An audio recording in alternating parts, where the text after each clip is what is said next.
እንደ ወጣት ተዝናናው አደርኩ ከናቲ ጋር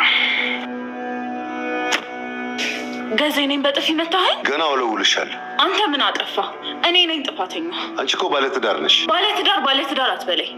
ቆይ አንተ የመኖር ፍላጎትህን ጨርሰህ ታዲያ ቤቲ ትሞት? እንደዚህ አታዋሪኝ እያልኩሽ ነው። አወራሃለሁ እና እኔ አልዝናና?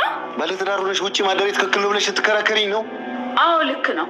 የወጣ ሰው ሁሉ ወንድ ጋር ነው የሚያድረው ያለው ማን ነው? አዳር እንዴት ነበር? ጥሩ ነበር።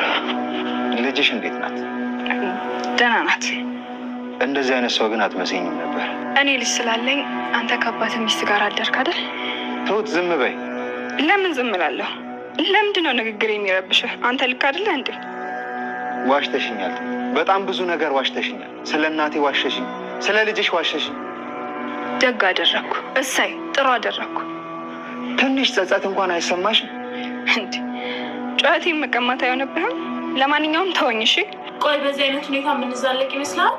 ገንዘቤን ሁሉ አፍስሼብሻለሁ። የኔም ብቻ ሳይሆን የሴትዮዋን። ስለዚህ ግዞት ነው ያለሽ እያልከኝ ነው? ግዞት ነው ብለሽ ከገባሽ ከሁሉም በላይ ምን እንዳናደደኝ ታውቂያለሽ? እናቴ አጠገቤ ሆና ሞታለች ብለሽ መዋሸትሽ ነው። እኔ ምንም ማድረግ አልችልም ነበር። ክፉ የተባለች ሴት ግን አዘነች። እሷ አንተን ለማግኘት ስለ እናትህ ነገረች። እኔ ደግሞ ልጄን ላለማጣት ስለ እናትህ ደበቅኩ። አንቺ በጣም ራስ ወዳድ ነሽ። አንተ ራስህ ራስ ወዳድ ነህ። ያንተ እናት እኮ ለእኔም መልካም ሴት ናት። አንተን ከእናትህ ጋር ለማገናኘት ብዬ ግን ልጄን አልሳኩም። የምትወጂኝ መስዋዕት የምትከፊልኝ ይመስለኝ ነበር። እናቴን እንዳገኝ የምትረጂኝ ይመስለኝ ነበር። እወድ ነበር፣ ግን ደግሞ ከልጄ በላይ አልወድም። አንተም እኮ ከእናትህ በላይ አትወደኝም። ዛሬ እናት ማለት ይፈልጋል። አዎ እንደዛ ከሆነ እኔና ከዚህ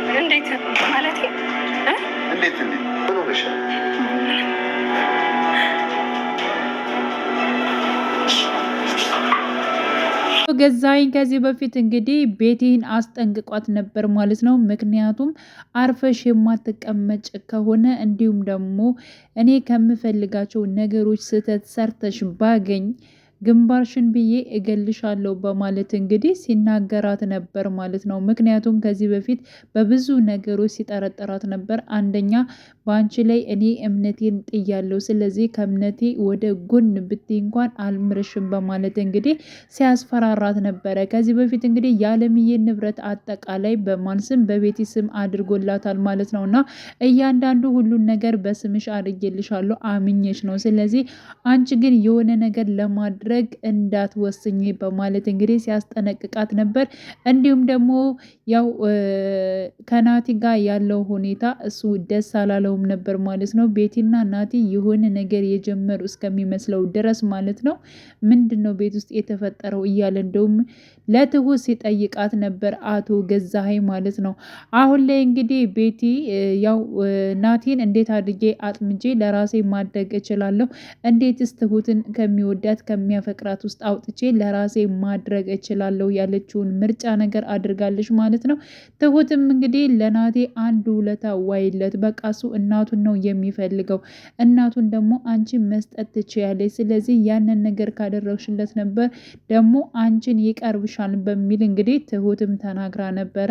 ትሁት እንግዲህ ናቲን ትወደዋለች፣ ታፈቅረዋለች። አሁን ላይ እንግዲህ ናቲና እንዲሁም ደግሞ ቤቲ አንድ ላይ በሚሆኑበት ሰዓት ትሁት እጅግ በጣም ውስጧን እየከፋት እያለቀሰች ትገኛለች። ምክንያቱም እንግዲህ በብዙ ነገሮች ላይ ማለት ነው እንግዲህ ናቲን አፍቅረው ነበረ። ስለዚህ አሁን ላይ ደግሞ ቤቲ ናቲን ስትወስድባት እሷ በጣም ቅር ብሏታል ማለት ነው። ምክንያቱም ሁሉን ነገር ተናግራ ሁሉን ነገር እውነቱን ተናግራ ለራሷ ማድረግ ትችል ነበር። ግን ደግሞ አቶ ገዛኸኝ እንግዲህ ያው የመጣባት በልጇ ስለሆነ በልጇ ጉዳይ እያስፈራራ ስለሆነ ከልጅ አይበልጥብኝም ብላለች። በነገራችን ላይ ቤቲ ራሱ ምን ብላ ነበር? ለምንድን ነው ይህንን ነገር ካሰብሽው አንቺ ለምንድን ነው ለራስሽ ማድረግ ያልቻልሽው ናቲን በማለት ጠይቃት ነበር። ናቲን ያው ቤቲ እንደሚወዳት ቤቲ ትሁትን እንደሚወዳት እንደሚያፈቅራት ናቲ ስለምታውቅ ማለት ነው። እና ይህን ነገር የተናገረቻት ይወድሻል፣ ያፈቅርሻል፣ አንቺ ይህን ነገር ለምን አላደረግሽውም፣ ለእኔ ለምን ትመክርኛለሽ የሚለው ነገር መቶላት ነበር ማለት ነው። ግን ደግሞ ያው ትሁት እኔ ከልጅ አስበልጬ ምንም የሚያክል ነገር እሱን ብወደውም ከልጅ አስበልጬ አላየውም ብላለች ማለት ነው። ስለዚህ ልጇን ማስተረፍና ልጇ በህይወት እንድትኖርላት ስለምትፈልግ ያልሆነ ስህተትን እኔ መስራት አልፈልግም በማለት እንግዲህ የራሷን መውደድ ማፍቀሯን በውስጧ እምቅ አድርጋ በመያዝ እንግዲህ ያው ራሷ ማለት ነው ቤቲ እንድትቀርበው ያደረገችው የመከረቻት ይህን ራሱ ትሁት ነበረች ማለት ነው። እና እንግዲህ ቤቲ ደግሞ የነገረችውን ያ ማለት እንግዲህ ለናቴ ትሁት ልጅ አላት የእንጀራ አባት እኮ ሆነሃል እያለ ስትነግረው ነበረ ማለት ነው። እና ናቴ በዚህ ጉዳይ ደግሞ በጣም ቅር ብሎታል። ምክንያቱም ትሁት እንዴት እንደዚህ ድብቅ ነች? እኔ እኮ በጣም ነበር የምወዳት የማፈቅራት፣ በጣም ነበር የማምናት፣ እንዴት በዚህን ያክል ለምን ድብቅ ትሆናለች የሚለው ነገር እንግዲህ ናቴ እጅግ በጣም እያሳሰበው ይገኛል ማለት ነው። እንግዲህ አባባም አሁን ላይ ትሁትን እያበረታቷት ይገኛሉ። ከዛ ቤት የምትወጭበትን አጋጣሚ በምንም አይነት መልኩ ከጎንሽ እሆንልሻለሁኝ፣ አይዞሽ ልጄ ትወጫለሽ ካለሽበት፣ አንቺ በጣም ብዙ ፈተናዎችን አሳልፈሻል በማለት እንግዲህ አባባም ቃል ገብተውላታል። ትሁትም አባዬ የሆነ ነገር እንድታደርግ እፈልጋለሁ፣ ከዛ ቤት እኔ በፍጹም መውጣት እፈልጋለሁኝ፣ በቃ የአለምዬን ነገር ነበር፣ አለምዬንም ምንም ላድናት አልቻልኩም፣ ምክንያቱም እነሱ የመጡብኝ በልጄ በአንዲት ልጄ ነው የመጡልኝና የመጡብኝ፣ ስለዚህ ምንም ማድረግ አልችልም፣ ከዛ ቤት መውጣት መቻል አለብኝ በማለት እንግዲህ ትሁት ወስናለች ማለት ነው። ናቲ እንግዲህ ትሁት ባደረገችው ነገር እጅግ በጣም ተናዷል፣ ተበሳጭቷል። እንዲሁም ደግሞ ማለት ነው ያው ትሁትን ለማናገር ሞክሯል ማለት ነው።